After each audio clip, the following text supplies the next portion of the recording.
Okay, let's get into this. Today, we're doing a deep dive into something pretty different. Yeah, really different. We've got excerpts from a YouTube video, Jele Sesha Badocha by Boleso Zarubski. Right, so not your typical research paper or anything. It's basically a transcript. It seems like some kind of spiritual or maybe psychic session. It looks like it. It focuses first on someone named Paweł, trying to understand his well-being, his health. But then it kind of branches out, doesn't it? It really does. It goes into like the ancient history of Earth, Lemuria, Atlantis, which they call Mu here. Wow, okay.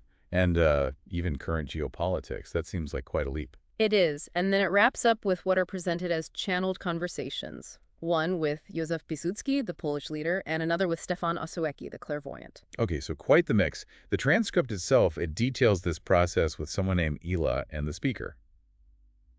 They're trying to connect with Paweł's soul, right? Exactly, looking for entities or influences affecting him. Then this big shift to Lemuria, Mu Piłsudski, Osowiecki, it's a lot. So our mission then is to unpack all these claims and perspectives. We're going to look at how they understand illness, spiritual stuff, ancient history, even historical viewpoints presented here. But importantly, we're just exploring the ideas in this unique source material. We're not, endorsing any specific beliefs ourselves. Definitely not. We're just navigating it, pulling out the interesting bits. And for you listening in, get ready for some pretty surprising perspectives. It hits on a lot of different ideas. Could be some aha moments, or maybe just some ha moments. Could be. It's definitely going to make you think.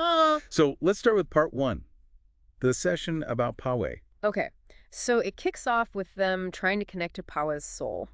But they hit a snag straight away, don't they? Yeah, they mention encountering a dark figure, not Paweł, but something kind of obscuring him, blocking the view, so to speak. Which immediately raises questions, right? What is this figure in their view? Well, the speaker leading the session takes a pretty direct approach. They say something like, "My dear, I'm freezing you. You have no right to interfere right now." Whoa, okay. Freezing it, like an energetic thing. That seems to be the idea presented, like neutralizing this interference so they can actually proceed with the session. And does it work, according to the transcript? Apparently, yes. This dark entity is reported to sort of dissipate, and then they can focus on finding Paweł's soul. And how is his soul described once they can perceive it? It's described as a star, like a point of light, but it's behind what they called a dark mist. A star behind a mist. Yeah. And it has trouble communicating. Yeah, that's what the transcript notes. Even though it's this inherent light, communication is difficult. Suggests some kind of impairment or blockage still, maybe. Then the participants, Ila and the speaker, they identify themselves to the soul. Right. And Paweł's soul recognizes them as luminous beings and specifically calls Ila a friend, so establishing some trust there. Okay, connection made. Then they ask permission, right, to look into his ailments. Yes, and this is interesting. They explicitly ask the soul's permission, but they also acknowledge the dark side. Acknowledging its rights within some kind of divine framework. That's how it's put, yeah. It's like saying even the darkness has its place, its rights, but Paweł can choose to distance himself from it. And his soul agrees to do that. So agreement secured, then Ila does this scan. A span of his physical body. She notes issues in the subcutaneous tissue. Like under the skin. Exactly. And she sees colors red and pink, which she interprets as inflammation. So linking that spiritual view to a physical sign. Okay, so they're trying to find the root cause of this inflammation. What do they land on? They link it back to swirling, disturbing thoughts. The idea is these thoughts affect the ethereal or emotional body first. Right, the energy body. Yeah, and then that disturbance eventually manifests physically. It's a very mind-body-spirit connection view. And where do these thoughts supposedly come from? They trace the origin way back to his childhood. Childhood? How so? The transcript mentions times he was scared or intimidated, and interestingly, by both physical and non-physical entities. Non-physical entities intimidating a child. Okay. And it also mentions negative words spoken by people close to him. But here's the twist. Those people were supposedly influenced by these non-physical entities.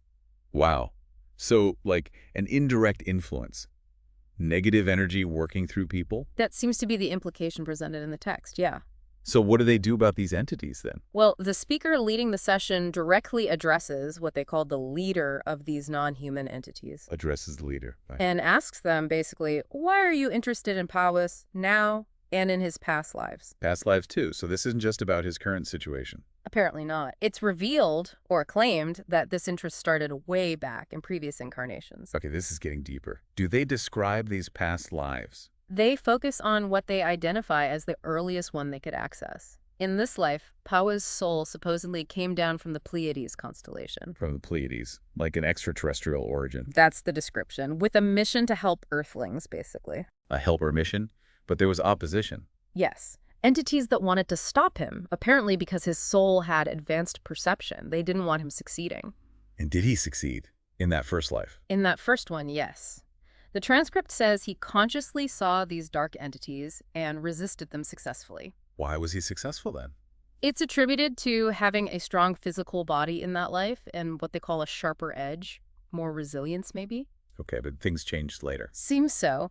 In later lifetimes, his physical body was apparently weaker, which allowed these dark forces to interfere more easily.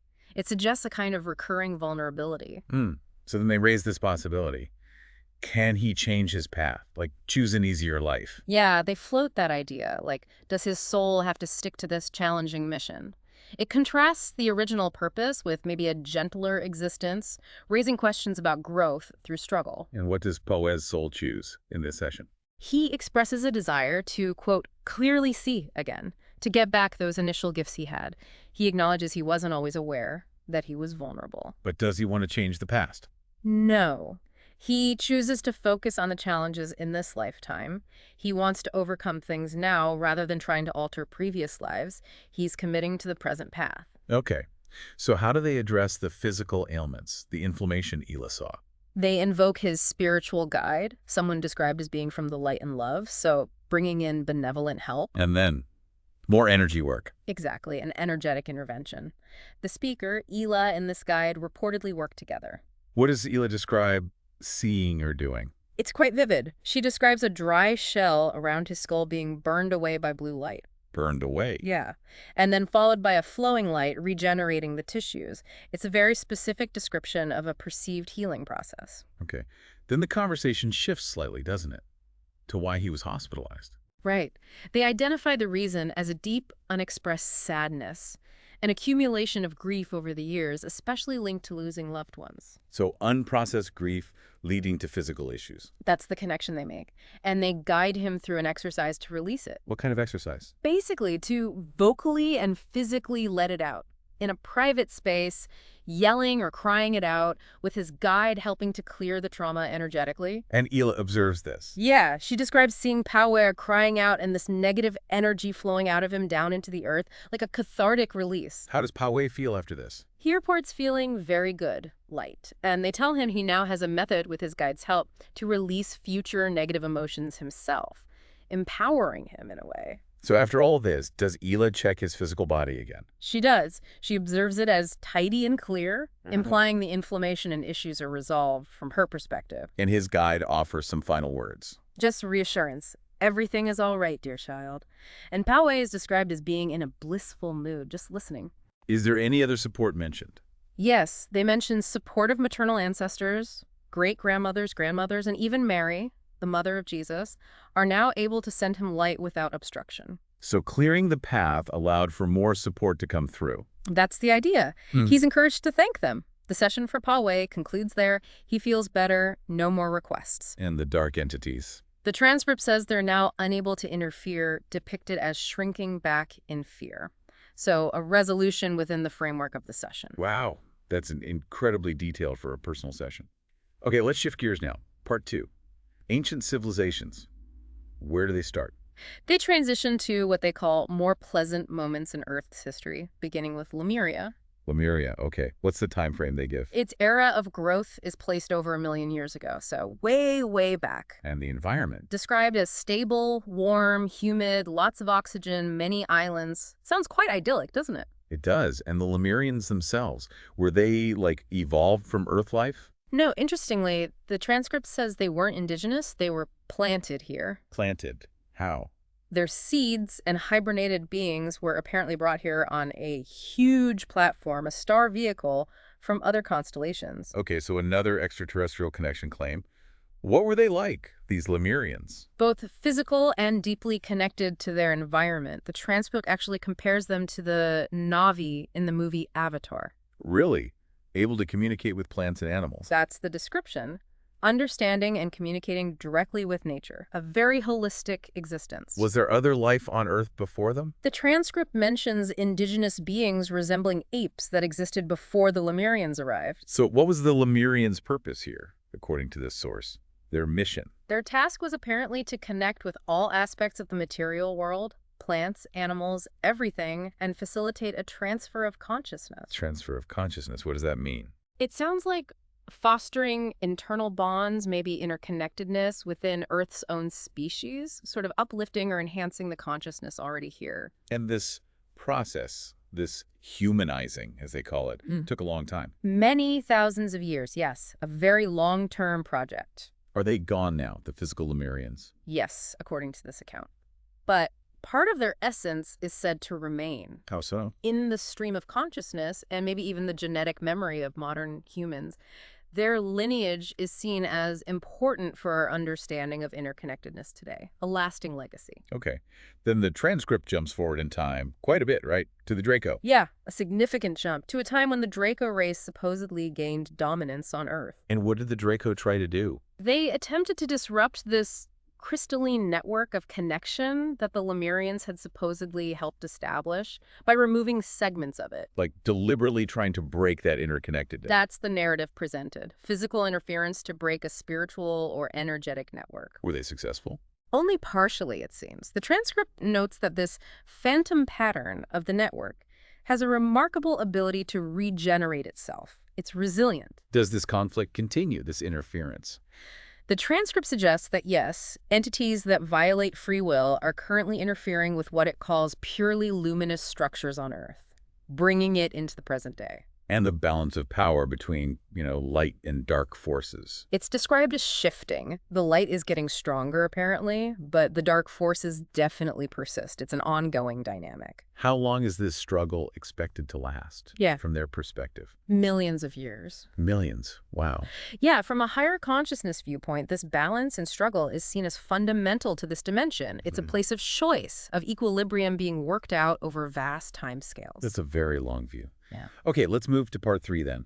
The civilization of Mu, which they equate with Atlantis. Right, Mu. And it's presented quite differently from typical Atlantis stories. How so? It's described not just as a continent or civilization, but as a research platform. Maybe even a giant ship that landed on Earth's ocean. A research platform. Part of a bigger program. Exactly. Run by highly advanced beings. It shifts the whole idea away from just an Earth-based thing. So what was the mission of this research platform Mu? To catalog all the life that had developed on Earth, creating a genetic bank, everything from bacteria up to complex beings. A genetic bank? For what purpose? The goal, according to the transcript, was to collect these life forms for inoculation on other planets. Inoculation. Like seeding life elsewhere. That seems to be the idea, using Earth's biodiversity as a resource for spreading life in the cosmos. Is there a connection mentioned between Mu and Lemuria? Yes. The beings of Mu are also described as being the initial caretakers of the Lemurian race. So they were involved from the beginning of that project, too, it seems. And when did Mu leave Earth in this count? Also over 1 million years ago, similar time frame to the main Lemurian era ending, both very ancient. Are these Mu beings still around, doing things? While not physically on Earth anymore, yes. They're referred to as sowers of life. Still active out in space, in other galaxies, helping other species develop. Their work continues, just not here directly. Okay, so ancient history covered. Now we jump to part 4, the present day, and these perspectives from beyond. Yeah, quite a shift. It starts by framing the current geopolitical situation very simply. How simply? Basically a rivalry between two power centers. The Western world, Europe, America, and Asia. It's a broad brushstroke, obviously. And does it mention any specific events? It does mention the election of Trump, actually, seen as a potential catalyst that intensified the interaction or maybe clash between these spheres. That's the transcript's perspective, mind you. Okay, just reporting what's in the source. Is there any visual representation given? Yeah, it's described visually. The U.S. in cyan, Russia in the east in blue. And these colors are? Moving towards each other, intermingling but intensely. Not peacefully. It's described as a clash of systems, worldviews, with one starting to penetrate the other. Very dynamic imagery. What about Poland's position in all this? Poland is depicted in sunny yellow, Yellow, meaning? indicating a population that, at its core, desires neutrality, wants to stay out of these clashing influences. But the government? The governing bodies are seen as potentially opportunistic, possibly swayed by whichever side seems stronger, a bit of a disconnect between the populace and the leadership's perceived direction. And Polish society overall, how is it viewed? As cautious, seeking that neutrality, wanting more awareness to avoid propaganda from either side, a desire for independent thinking is highlighted. Okay.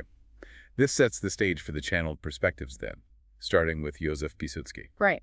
The spirit of the pre-war Polish leader is invited, and apparently agrees, to share his view on Poland today. And what's his take, according to the transcript? He expresses concern about capitalist exploitation, self-interest dominating politics, and society being divided. Does he compare it to his time? Yes. He feels the national spirit, the cooperation, was stronger 100 years ago. It's quite a critical assessment from his viewpoint. Does he see things improving quickly? No, he doesn't foresee a quick fix. He emphasizes needing to rekindle patriotism, honor those core national ideals. That's where the focus should be, in his view. Does he comment on anything else specific to modern Poland? He mentions the influx of Ukrainian immigrants. His perspective, as presented here, is that it has led to a dilution of Polish identity, slowing down its rebuilding. Again, just reporting the views stated in the source. Understood. Does he have any hope for Poland? Despite the challenges, yes. He believes Poles are fundamentally strong. And what's his role now, does he say? He describes himself as a commander in a higher dimension of the forces of light. A commander. Involved in what? Strategic endeavors, apparently on a grand scale, still engaged, just on a different plane. And his core principles. Are they the same? He says his focus is still fighting for the light, protecting free will, consistent with his historical image perhaps, but framed cosmically now. Does he mention working with others? Yes, part of a group with many Polish military figures from across the centuries. Warriors predating even Poland's current borders. Anyone specific named? Yeah. Like Koczynsko or Pujaski? He confirms they are part of their endeavors too, yes. Fascinating perspective attributed to him. Okay, lastly, Stefan Osueki, the famous clairvoyant. Yes. His spirit is also contacted, apparently. He first describes how he died. During the Warsaw Uprising, right? Yes. He says it was random violence by ruffians, which seems to imply German forces, though it's not explicitly stated, a victim of the chaos. Does he say where his remains are? He indicates his body was put in a mass grave near a bend in the Vistula River in Warsaw, likely a park or walking area now, on the left bank. Does he want them found? Or a memorial? Not really a strong need expressed for finding the remains, but he does mention that people near the burial site might receive intuitive inspirations from his presence there. That's interesting. Did he reincarnate, according to this? No. He states that after death, his soul recognized its connection to the source and chose not to reincarnate. But can he still influence things? He clarifies that, yes, even without reincarnating, he can send streams of information or energy that people might perceive as his influence. And does he have any advice for Poland today? His main message is for Poles to develop spiritually. He sees that as their great strength, their heritage. And why is that important now? He suggests that suppressed spiritual information is the root cause of a societal soul sickness. Releasing that information, embracing that spiritual side, would lead to liberation and growth for the nation. A very different emphasis from Piłsudski's perspective. Very different indeed. Wow. Okay, we've covered a lot of ground. We really have. So just to kind of wrap up this deep dive, we journeyed through some truly unique material today, didn't we? Absolutely. From that intense personal session with Paweł, dealing with spiritual influences and past lives, all the way to the grand scale of Lemuria and the Mu, these ancient civilizations with supposed extraterrestrial links. and then landing back in the present with those geopolitical views and the perspectives attributed to Piłsudski and Osueki from beyond. It's a wild mix. We saw claims about health being tied to unseen forces, humanity's origins potentially involving planting from the stars, this ongoing light versus dark struggle. And those contrasting hopes and concerns for Poland from historical figures, lots to unpack. So for you listening, maybe think back on some of those images. the dark figure being frozen. Yeah, or the Lemurians connected to nature, like in Avatar. Mu being presented as this giant research ship cataloging Earth's life. And Pilsudski, the heavenly commander, versus Ossowski, focusing on spiritual development for Poland. Really distinct viewpoints. And while, the source itself is unconventional, to say the least. Definitely unconventional. It does offer this fascinating lens, doesn't it? A different way to think about well-being, maybe interconnectedness, the sheer scale of history, and even how past intentions or figures might resonate today. It certainly makes you think outside the usual boxes. So maybe a final thought to leave you with. Considering everything we've touched on from this source, what are the different layers of influence shaping our lives? Yeah. Seen and unseen. Right. Is there a spiritual dimension, like the one described here, to the challenges and opportunities we face, both individually and collectively, that maybe we don't often consider? It's definitely provocative. This deep dive has given us a glimpse into one very specific, very unusual set of answers to questions like that. Plenty to mull over. Indeed. Until our next exploration.